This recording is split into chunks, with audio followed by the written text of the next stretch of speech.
Heyo everybody, Haku here with my live reaction or read through for Omniscient Reader or Omniscient Reader's Viewpoint, chapters at least 117, 118, 119. Again, like last time, I think I might have did 4. Again, if they're a little bit short, if I can't stop reading, if I think it's a bad place to leave off, then I'll stretch and do a little bit more. I'm already a day behind. I really want to post these every Tuesday, so I need to get things back on schedule, but also I gotta cut myself off at some point so that I can get this video up. But hopefully, in the future, on the one hand, I'd like to do more.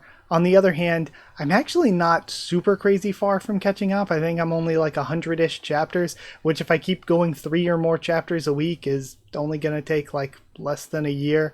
So, and then once we're caught up, we're going to be stuck having to wait for a chapter each week. And then because this is an adaptation of source material, I doubt we'll have to worry about hiatuses, but we might. And you know what? I'm super excited for the anime. The anime stuff just hit me.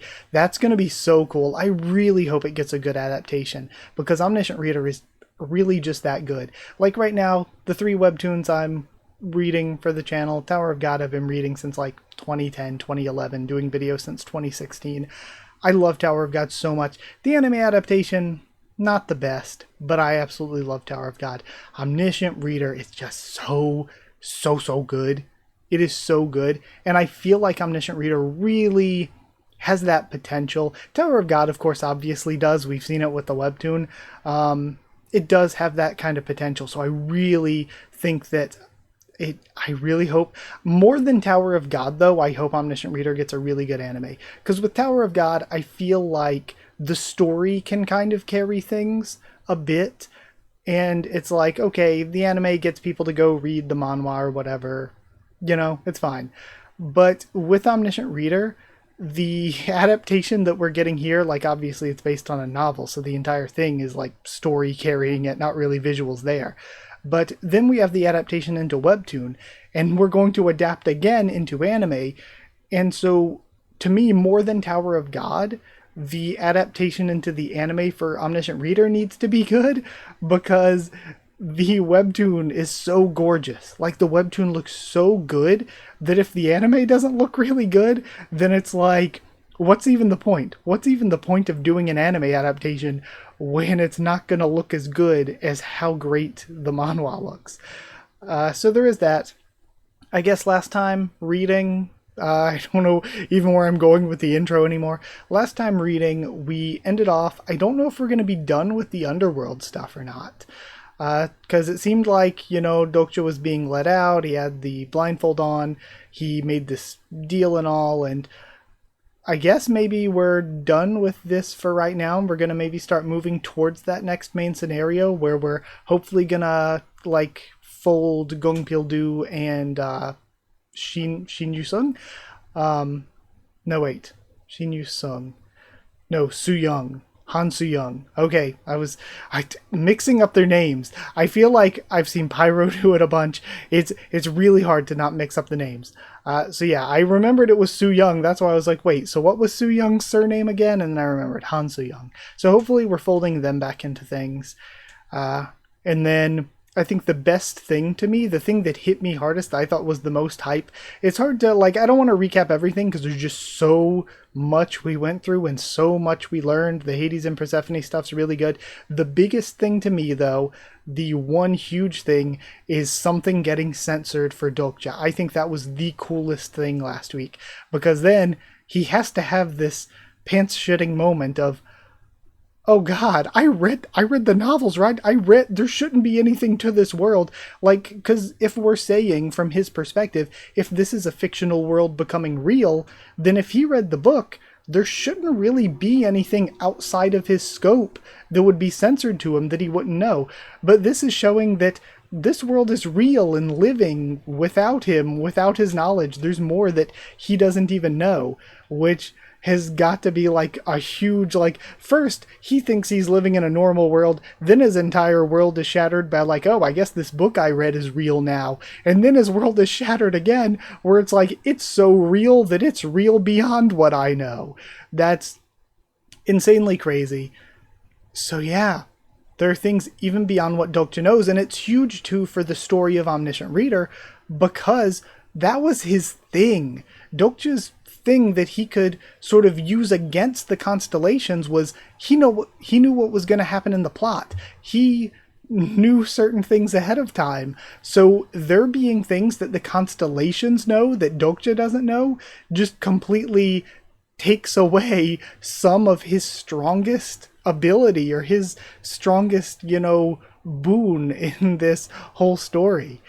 Beyond that, we see things like, of course, we've seen it before with characters going through more or understanding more than Dokja knew about and him getting this new perspective on him. And a great example is Namun here, where Namun now is not at all really the same Namun that he read in the novel, because the Namun he read in the novel went through the events of the novel. But the Namun here didn't go through, like, he was taken out straight up at the beginning. He didn't go through any of those events, and then he's been spending this entire time in the underworld. So he's like his stuff that he's been through has been completely different. So none of the stuff he knew about novel Namun is really even applicable anymore. Namun's just a completely different guy at this point. But either way, all of that aside, all of that out of the way, let's start reading chapter 117. We continue on with Persephone and Hades. I can't wait to see what story that child will show me. They're watching on. He takes off the blindfold, and that's where we ended last time. We see the staircase. Follow the path. It's probably best you keep looking for what's ahead. What does that mean? And they leave. I think it's interesting that they used the same sort of text boxes and coloration for them that they do for the Dokubi. In the legend of Orpheus, he was told not to look behind him on his way back to the living realm, he thinks. It's dark. I guess I just need to keep walking forward. I wonder what happens if I look behind me. We see a sparkle of light in front of his eyes. You're afraid of what may be behind you. Persephone. That poor child felt the same, but never forget that you must know what lies behind in order to know what lies ahead. The judge told me something similar, but I have no idea what it means. And then, it looks like you need a little motivation. Fine, I can't bring her to you since you're still near the entrance to the labyrinth that connects the different worlds.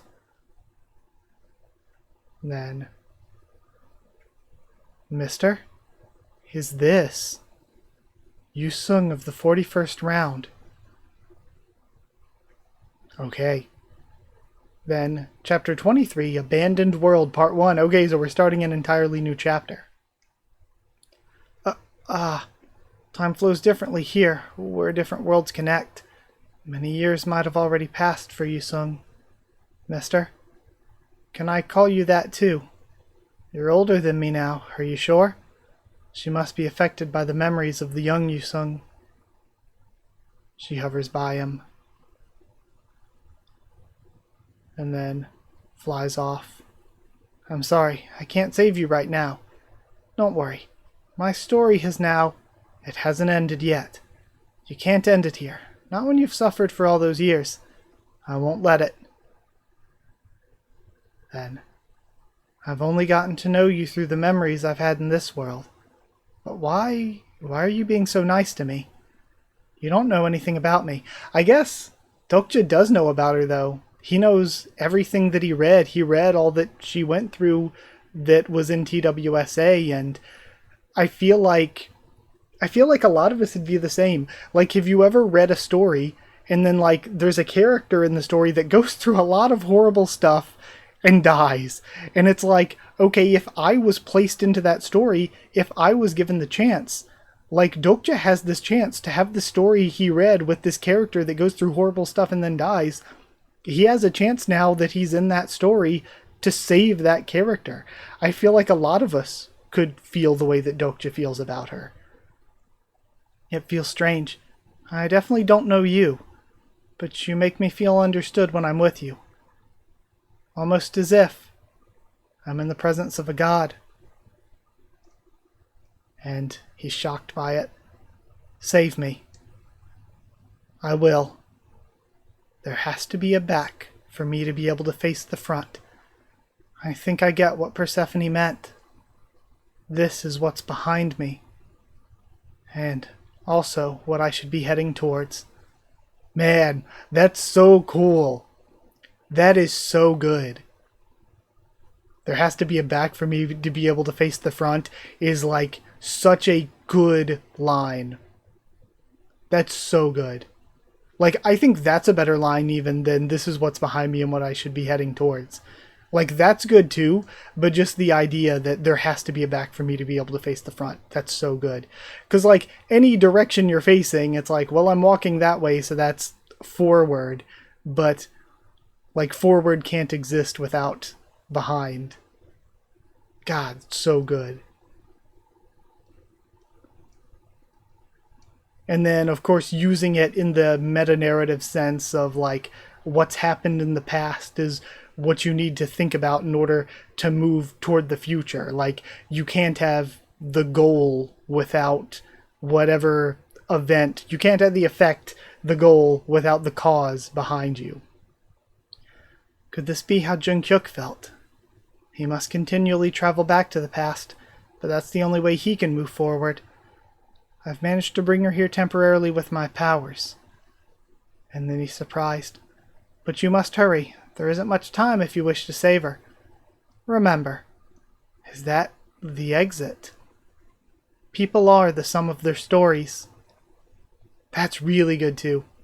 And there's no telling. Again, so much of Omniscient Reader's story has been about, like, so much of the manhwa, of course, the novel, because that's what it's based on, has been about stories, your story becoming the real world, what's fictional, what's reality. So much of it has been about that. And so it's great to have, like, the soul of a person in Omniscient Reader isn't just some ethereal energy. It's this, like, who you are, your existence is the sum of your stories. And it also explains how the constellations are these powerful godlike beings, because a person is the sum of their stories. If you're a historical figure and your story has been passed around through hundreds, maybe thousands of years, thousands, maybe millions of people, like, your story being told is what makes you, what makes you a constellation. And then for, like, gods and stuff, their stories attribute them with all these crazy powers, all this grand stuff. And again, it's thousands of years, millions of people sharing those stories. And there's no telling how much story she'll have left in her when you find her again. And then hidden scenario serpent hunting, S-.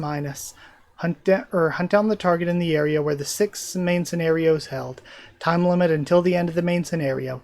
Reward 80,000 coins. The trust of Queen of the Darkest Spring. Penalty for failure. You'll be banned from entering the underworld. And then we end there. Incredible chapter. That was like an absolute banger to start with. That was insanely good. That was really, really, really incredible. But yeah, I guess let's keep reading, because that's just the first one. That was amazing. Absolutely amazing. Omniscient Reader is so good. Mister? And then he wakes up to see Gil Young and Yusung. He's gasping for air. They're going to be like, how much did you drink? I'm back. The hidden scenario, Queen of the Underworld's been completed. You've received 15,000 coins as a reward for completing the hidden scenario. The new Dokubi seems to have done his job right. Constellation God of Alcohol and Ecstasy congratulates you on your safe return. Constellation God of Alcohol and Ecstasy offers to make up with you. You've been gifted 7,942 coins. Gosh, he's quite annoying. 7,942. Is he still using beepers? Reference to how the number 7942 sound like friends when read out in Korean. If only Dionysus hadn't put me inside Tartarus, I wouldn't have been through all that. I almost ended up building robots with Namun for the rest of eternity. You have one new hidden scenario. And he sees the serpent hunting one from last chapter. The labor given to me by Persephone. As expected, it's in the form of a sub-scenario. And it's interesting, does he just have to do this one labor, or is he going to end up wrapped up in a bunch of them? Serpent hunting. I have a hunch as to what this serpent in the next scenario is going to be. You'll be notified via the status screen when your target approaches. Are you okay, mister? Sangha told me to keep an eye on you. Where is Sangha? He looks down. She's asleep. And he thinks about Persephone. She was awake but only fell asleep just now. Oh? She also told me to tell the others if you didn't wake up soon. Come to think of it, I asked her to look after things before I passed out. Must have been hard on her too since she was hungover. Gosh, I'm so lousy. Why am I thinking of Persephone's rendition of Sangha? You're up. Then we see Huiwon and Hyunsung. It's good to see them back. It's good to see these characters back again. You two must have been training. Don't they get hangovers? They're so healthy. Yes, we should be prepared for what's to come. We need to get going soon anyway. Go where? Everyone else already went off. Did something happen overnight? The notification for the sixth main scenario came in. He's surprised. Already? All survivors, please gather at Yongsan Station. Okay, so we're gathering all the survivors. And after everything that happened, everybody was separated after the throne stuff. And then a bunch probably died then. So now we have to see who all is gathering back now. We see these crowds of people. And is this going to be like literally all survivors? Like even like people who were like, oh, we have family, but they might be just surviving out wherever. Like, is this going to be like actually everybody, even the people that had just been scraping by in Seoul? And we have Abandoned World Part 2. He's carrying Sangha into the crowd. There's still so many people left in Seoul, so I guess maybe it is everyone. Oh, is that the place? A forest? Then we have somebody already fighting. He takes the head of one of the creatures. Huh? Is that a Japanese person? That man is probably the famous Japanese incarnation, Izumi. Since the Tokyo Dome has progressed further than we have, they would have started the sixth scenario before us. So I wonder if now we're going to get into the domes having to start competing like this. Damn Dokkaebi. They added it to look like an ad for some ad for a vacation spot. Korea is starting off under unfavorable conditions. A new main scenario has arrived. Y'all get the pop-up. Category main, and all of it is kept hidden from them. Huh? Where's the difficulty? And the clear condition? What are we supposed to do? It's all just question marks. Apparently only a select few can take part in the upcoming scenario. Is this Jiwon? They have a red cloak? You are. Mr. Dokcha Kim. This is the first time we formally meet. Okay, it's this guy from before. Jonil Do, the neutral king. Okay, it's this guy again. I am Jonil Do, Kim Dokcha. Your exploits have never ceased to impress me, both now and during the battle for the throne. You have no idea how much my supporting constellation talks about you. They keep nagging me on why I can't do as well as you do. Wait, who was his supporting constellation again? Personal skill, character profile activated. Character summary settings have been changed, because he probably would have been killed by Jungkook by now in the original during the fight for the throne or something, right? Or I guess if you fight... I guess Jungkook would have had to figure out a way around fighting for the throne, because the first time you fight for the throne, everything would have gone wrong when the, like, gods from the other side or whatever start getting involved and destroy all of Seoul or whatever. So this guy was probably killed in at least one of the regressions in the novel, I would assume. And then we have Jonil Do, expert fence sitter, is the supporting constellation, and attribute is half-assed intellectual and neutral king. Right. Who else but him? The name expert fence sitter makes it sound as if he's some willy-nilly nobody, but it's actually the nickname for King Gwang-hae of Joseon, who was famous for his neutral diplomacy tactics. Constellation expert fence sitter is expressing his fondness towards you. constellation who calls for neutral diplomacy reveals his nickname. I want to know more about what you just said. What do you mean only a select few will be participating? Oh, so you didn't know. According to the information disclosed by the low-grade Dokubi this morning, they'll be accepting volunteers to take part in this scenario. Volunteers? That's right. Not everyone needs to participate this time around, and there aren't any penalties for not participating. It's unbelievable when you think about all the scenarios we've had until now. Nothing's changed from what I know, thankfully, thinks Dokja. And that's where the volunteers will be headed, I presume? So they say. What, we don't all have to go? Incarnations react in one of the following 3 ways during a scenario like this. The first group of people are those who tactfully back out of the situation. Gosh, I'm relieved. I was kind of freaked out by the size of that thing. It was huge. These are the type who don't belong to a group, and are relieved to learn that they have a free pass through the scenario. They'll eventually meet a horrible end as the price for not participating in the scenario.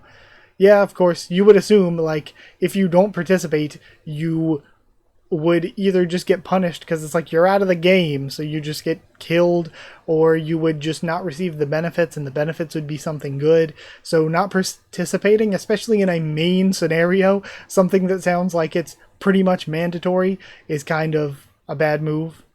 The second group are the type of people who've gotten somewhat used to the scenarios. These people, I was going to say I like her design, but not sure if her. Might be him. Like their design. And then we have kind of like knockoff Huiwon Jihye back there. These people will watch the live video feed and prepare themselves for what's to come. They'll also be able to survive, for now. And the third and last group of people are... Mr. Junt, where are you? Sorry. Just, like, going back through this. Okay. They'll watch the live video feed and prepare themselves and be able to survive. Got it. Mr. Junt, where are you? Gosh, look at the time. You should get going. I'm fine. No, I can't go alone. That would be pointless. What? What do you mean? Mr. Kim Dokja, I'm actually here to take you with me. Me? The world without a king. The kings who remain in that world you created, the third group of people, are waiting for you to visit them. He smiles and holds out his hand, are those who exploit others for their survival. Man, that was really cool, and I like that our main scenario, again, hidden, and then we have serpent hunting recapped. Okay, very good chapter again. I like this setup. We're going to have people sitting out, which is bad news, and people participating. And now we're going to see how the group's going to be organized, I guess, for people participating, because we're going to talk to the other kings, which to me makes me think, okay, that has to do with how we're organizing the survivors. So that was another very, very good chapter. Let's go read the next one. Okay, now we're probably finishing off the video here with 119, so let's get into it. We start with our title splash this time. You know, sometimes, sorry, just double checking to make sure it's recording the screen for you. Sometimes I get a little paranoid that it's like not properly recording for you all. Okay, this is actually really pretty the way it's fading in to the panel this time. Abandoned World Part 3. They're at Yongsan Station. We see all these people looking pretty serious. Some of the more hardened survivors, you'd assume. Our group's walking up. They're stopped by these guards. I'm sorry, but only kings are allowed beyond this point. And Huiwon nods to him. Just scream if anything happens, okay? She says, I love Huiwon's relationship with Dokja. Like I think I talked about last time, or maybe the time before, I always viewed Sang-ah as kind of the romantic interest for Dokja, but when we're talking about character relationships, maybe we should have a character relationship like tier list or discussion or something, or like make a top 10 character relationships in ORV video, something like that. But I actually, even though I think that Sang-ah is a better romantic relationship option for Dokja, I feel like Dokja and Huiwon's relationship is maybe my favorite one. I feel like she just, like, they treat each other as such, like, equals on the same playing field, like, and, like, Hui Won's not afraid to just joke around with him and like mess around and stuff. And I think that's very, very fun. So I actually really, really love their relationship. It's different too. Another relationship I really love, but again, not in a romantic way, obviously, is Soo Young and Dokja, where I think that their relationship is just extremely fun. And I feel like they are almost not equals in the same way that Dokja and Hui Won are, but they're almost equals in a different way when they interact with each other. But I really, really love their relationship too. So it's crazy. When it comes to Dokja's relationships with female characters, Sanga's maybe not even in my like top 3 or 4, because you gotta think about his relationship with Yusung as well. So she's my pick for romantic interest, but maybe not even in my like top 3 or 4 overall, like his relationships with female characters. The area is under the influence of a sound wave blocking skill. Oh yeah, so the Internet King should be... I know that's not his actual name, but that's always how I remember him. Is he like Han Dong-hoon or something like that? I always forget his name too. He should be here too then, right? And Ji-won should be here. The monk guy, I think. Wow, they even blocked out all sound. So it'll be better for our group to go. Korea's already a step late. Do you think you'll be able to handle them when they have the advantage? But things will be different if we were to go. If I were there, I'd... And we're seeing the monk guy whose name I always forget too. And Ji-won. The last king is here. The guy turns around. And we see... Okay, so one of the kings then is person who I'm assuming is his mother. Though her hair is different than his, to tell the truth. But the way he was reacting to her, the way we like legit like got flashbacks to him with his mom as soon as we met her, I think it's pretty clear to us. It was made pretty... It's like in Tower of God Season 2 with the anime, where we're getting like really, really clear flashbacks to show us something, and yet every anime, like, not anime only, every person who's read that's reacting to it is like trying to pretend that one character isn't another character, even though the show itself is making it very blatantly obvious to where that anyone would just assume that if they're anime only anyway. But if we're assuming that these 6 chairs are for the 6 that are in this room, they're leaving out Jung-hyuk. Jung-hyuk's not here. The King of Beauty, Min Ji-won. The Maitreya King, Cha Sang-young. Cha Sang-young. Cha Sang-young. I need to try to remember. The Neutral King, Jo Il-do. And again, I have so much trouble, because most of them are like fairly normal-ish Korean names. Like, the names aren't really particularly crazy in Omniscient Reader, and that makes it hard to remember for me, because A, not only is it not my native language, so I'm not used to attaching these names to people, but B, the names aren't like crazy fantasy names that are like easily memorable because they're just way out there. These are just fairly normal names. It's like if I read something and every character was named like John, Matthew, Jason, Kimberly, John, I think I probably already said. There's going to be like a few of those maybe. Like, it'd be maybe a little slightly easier for me to remember character names because they're like names that I'm used to hearing, but it would still be more difficult than giving us crazy fantasy names. Crazy fantasy names makes it so much easier. And then the King of Wanderers. And the last king is, and we see a pin from the National Assembly, making it very obvious for us. And who are you? And I wonder then if this pin has like the Korean characters or something maybe in the non-translated version, but and so it looks a little bit cooler, but for us they translate it to National Assembly, which sounds way less cool than it might sound in Korean. It just sounds very mundane. And who are you? Kim Dokja. That's strange, I don't know this guy, he thinks. Oh, you must be. So again, more meddling may have changed up the way that things have shaken out. Ahem. I am the president of Yo We Do. I'm assuming I would have to see. This is the issue with romanizing Hangul. Is Is it E-O, or is it which is usually romanized with E-O? I'm assuming it's just which is like in So Young or Gil Young, and that's why a lot of people like that read the fan translations or whatever spell it with like young as in how you would say young in English with OU. And a lot of Tower of God names just put a U there for the sound. So EO is so I'm assuming that. Ya and UI, is that supposed to be U-E or is it we? Yoido? Or is it Yo-Uido? I have no clue. Or is it Ye-O-Uido? Like each of them are all individual characters. Without seeing the original like Korean characters, I can't tell. So I'm just going to say Yoido. President of Yoido, Hyunho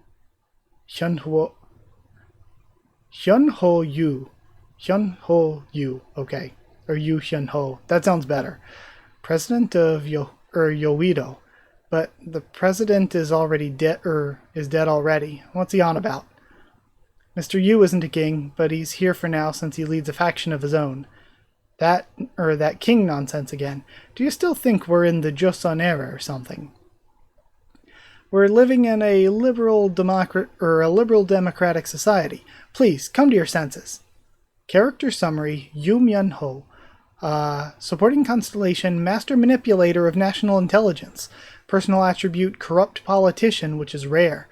I mean, the politician part, maybe. Personal skill, collect bribes. Level 5, that's a skill? Military command, level 5. Corrupt power, level 6. And control the masses, level 7. Oh, now I remember. The politician who cleared the first scenario at the National Assembly and survived. Constellation Bald Army General dislikes you, Hyunho. What a message. What usually happens is that the entire Yoido area gets wiped out once monsters appear, but I guess he was lucky this time. Who was the master manipulator of national intelligence again? Everyone hates him so much. Constellation Naval Warfare Gods upset with the corrupt Joseon politician. And Miss Lee Sugyung here. So Lee Sugyung is the name she's going by. It might even be her real name. She might just have a different last name than Dokja. Has also joined us due to similar reasons. I don't know if you've heard, but she's known as the King of Wanderers. And we have this shot of him looking down. Though, enough with the introductions. I'd like to know why you wanted me here. They all sit down. I love the use of different chairs for each of them, though. That's interesting. I like this. That they have the nice upholstered chair for her, this old school, like, politician diet member type chair for him, just the plastic lawn chair for Dokja, the fold-out steel chair for who I'm assuming is his mom, the, like, wooden, old school kind of, I would argue both are kind of kitchen chairs, but one is maybe a little more ornate than the other. The one that Ilho, I think was his name, is sitting in is a little bit more ornate than Cha Sugyung? Something like that. The one he's sitting in. But I love the use of the different chairs for them. I wonder if that was described in the novel or if that was just a little bit of flair added by the manhwa. We're thinking about voting on which among us will participate in the 6th scenario. Everyone here has amassed a sizable following within the Seoul Dome. You should consider it an honor that we invited you here despite your faction's size because of how much you've contributed in completing the past scenarios. Oh, is that so? He says with the most fake smile. I haven't even seen him around during the scenarios. And let me tell you again, it's about time we stop with this barbarism. We may have temporarily resorted to acting like uncultured cavemen and fought amongst ourselves, but we are by principle law-abiding citizens who adhere to the rules of society. So isn't it right that we choose who will participate in the next scenario through democratic means? Most of what he said was nonsense, but he makes himself sound rather credible with his choice of words. I assume he's saying this because he wants to convince them to send in Dokja's group or something, to like save his own skin by sending in somebody else who he thinks will succeed. And what exactly are you referring to when you say democratic means? As I've proposed earlier, the number of people sent in by each group should be proportional to how big their group is. Then, the group in Yoido has the most amount of people, don't they? I don't see how that's fair at all. Mr. Jun, you disappoint me. Aren't we all Koreans here? The number of people we get to send in isn't what's important here. We'll be up against foreign forces during this scenario, so it won't matter which group we're from. Are we going to bicker among ourselves when the enemy is right in front of us? Just as you said, if it's not that important, I don't see why you would want to send more people in. So again, I guess it's not what I thought. I thought he was going to want to send other people in so that he could get the job done with people he knows have been effective, like Dokja's group, while also taking some of the danger off of his own group by not sending in his own people. But maybe the idea is that the larger group sends in a larger proportion of people and therefore arguably will take a larger cut of whatever prize there might be. So what I meant was that we should just do things democratically. Is that all we're here to talk about? I don't know what the big fuss is. Why not just send in whoever's willing to go, says Dokja. We were going to do that, but things have changed. What do you mean? There's a limit on how many people can participate. A limit? The other kings have all received the news from their Dokubi. I guess you haven't gotten it yet? And then the number of participants allocated for the Soul Dome is 10. Additional participants will be allowed depending on each of the incarnations' progress in the scenario. Okay, so you get to start out with 10 and then unlock more slots as you go along the scenario. Kind of like the growth tournament in Tower of God, where you start out with your original one, but you can summon others into the game. I see. So that's what they were fighting about. Unlike the other incarnations who were afraid of the scenario, the kings understood the importance of getting a head start. They believe that the more of their own they can get to participate early on, the better chance they can have to control the scenario. True, the more they have in, the better chance they have of when they do get a chance to unlock more slots or summon more people in, however it works, that they can use those slots or summons for their own people. Okay. In other words, this is a meeting of kings held to fight over the ruling throne. We will go. I've heard that there were many Japanese people in this scenario. It's only right for me as the descendant of the kingdom of Silla to lead the way. Nonsense. It should be Baekje that leads the way. We've had many cultural exchanges with Japan. That may be true, but your supporting constellation is from the later Baekje. What are you saying? It should be me who leads the way. Your supporting constellations are like fossils. How are we... Hold on, everyone. Calm down, says Ilho. Fossils, how dare you? Come now. He looks over to his mom. What's up with her? Why is she looking at me like that? Is she testing me to see if I can resolve the situation? And then, there's no use arguing among ourselves. Don't you know that the last king hasn't arrived yet? And apparently, I would assume Yu Jung-Juk's just going to be like, me and who I choose goes. Anyone who disagrees, he just kills them. Like, that seems to be the Jung-Juk method here. The psychopath method, he just bursts in. Hidden scenario, okay, and then we get... That's a fun cliffhanger. So next time we get to start with seeing how Jung-Juk shakes this up. Alright, I said it at the very beginning that he wasn't here, but I didn't know if he was just going to stay missing out of the story for a while, but nope, he's actively busting in. But then we saw what was shown. Weren't Gongpil-do and Su-young already there? So maybe did they take 2 of the 10 spots already? Did they just like jump in somehow without permission? Or did they find their way in through some other means because of Su-young being somebody who's read and plagiarized, even though she hasn't gotten this far, I would assume?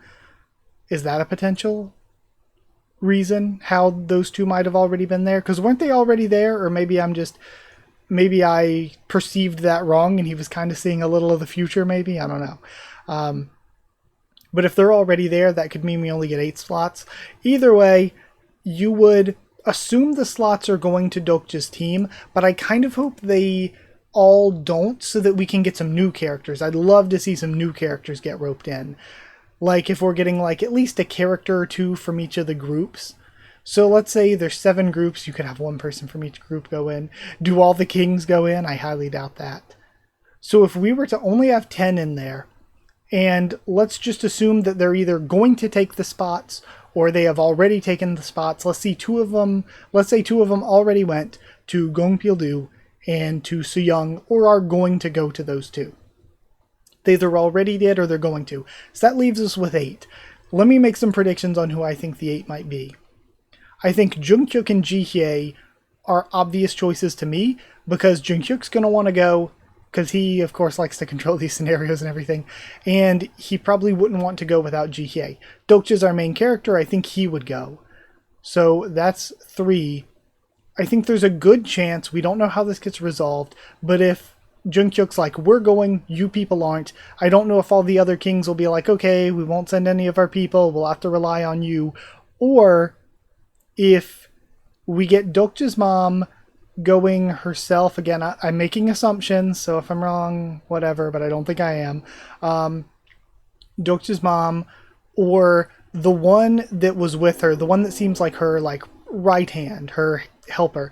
I think maybe it's even more likely that she doesn't go herself, but she sends that person. So that leaves us with 4 slots, and I think if the other kings aren't sending people in, if we aren't getting new characters out of this, those 4 slots, Dokja, either way, I think out of everyone it would make most sense for him to take Huiwon, but Huiwon's got a lot of character stuff. I think the most neglected character of his group right now so far is... I think the most neglected character in his group story-wise is Hyunsung, so I think Hyunsung should be a part of the group that goes. So Hyunsung should go. Huiwon, I think, makes most sense, because to me, I don't know, maybe I just rate Huiwon higher than the others. That means we couldn't have, again, unless we get more spaces than whatever, we couldn't have both kids without Sang-ah sitting out. And if one of the kids sits out, one of the adults, I would assume, would sit out with them. So maybe, would Dokja take Yusung and Gil-young and Hyunsung, and then either Huiwon or Sang-ah, and then just whenever they get in there and they unlock a slot or summon, again, however it works, would then bring in the last member of his group. Or again, Dokja's mom might not send anybody, and then we have all of Dokja's group. So then, yeah, we would get Dokja, all of his group that's with him, unless I'm forgetting somebody, which would be kind of embarrassing. Dokja, his group that's with him, Pildu and Suyang, and Junghyuk and Jihye, which has kind of been the main character group. Oh, but that would leave out Solhwa? I forget her name. Solhwa, I think that was it. The one that's with Junghyuk. That would leave her out, so we would still have somebody we would need to summon later on. But you get my point. I was trying to do some predictions there at the end, but they were rough. Either way, that's it. Thank you for watching. Like if you did like the video, comment down there. I gotta hurry up and go, but yeah, I really enjoyed these 3 chapters. I think that first chapter, 117, was incredible. It was nuts. 118, once again, just hit hard. They really just back-to-back dropped banger chapters, and then they did it back-to-back-to-back. 119, again, I think 117 was the highlight to me, but 119 was so fun. That was so fun. I love getting into the world more, getting into the game more, and getting into the characters more. So like, we were doing all of that. It was so fun. These were 3 really great chapters, and we get to go into the 120s next week.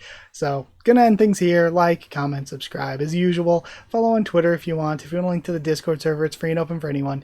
If you want to help support the channel by dropping a super thanks, that is appreciated. But if you want to not only support the channel, help me keep making videos, but if you want to get your name at the end of every video, if you want to get One Piece videos a little bit early, then all you've got to do for any of that is to... Sorry, losing my train of thought for some reason. All you got to do, if you want any of that, is to hit join down below to become a member. Go to patreon.com/Haku of the Tubes, or a link will be in the description to become a patron if you want to support the channel that way and get at least a little bit something out of it yourself. Thank you to people who are patrons and members. Thank you to Chosen Regular Evan Hawley. Thank you to Magical Girls, Efronono, Abyss Knight, J.A., The D-Band, and Irony. Thank you to Cherry 10 students, David Langstaff and Folded Ghoul, and thank you to Slayer candidates SG and Sans Eater, and thank you to Pure Element, Pate the Owl. Thank you so much for your support. Thank you so much for watching, and I'll see you all next time.